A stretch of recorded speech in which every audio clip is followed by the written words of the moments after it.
Sénateur Gignac.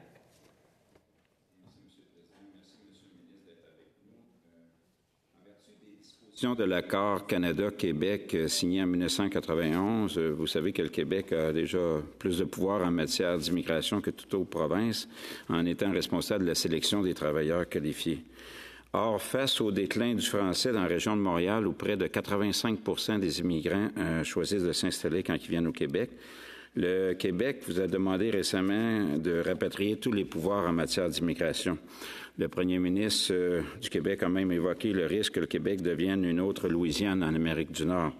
Je ne vous demanderai pas de commenter les propos du premier ministre du Québec, mais j'aimerais que vous nous expliquiez à cette Chambre les raisons et les motifs de votre réticence à accorder plus de pouvoir au Québec pour qu'il puisse contrôler tous les outils afin de protéger le français. Merci. Minister Fraser.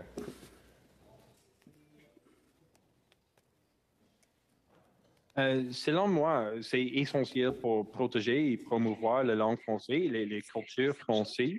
Et c'est essentiel pour obtenir ces réseaux d'augmenter le nombre de nouveaux arrivants francophones au Québec et hors Québec. Mais sur l'enjeu de l'accord de Canada-Québec, c'est important de comprendre que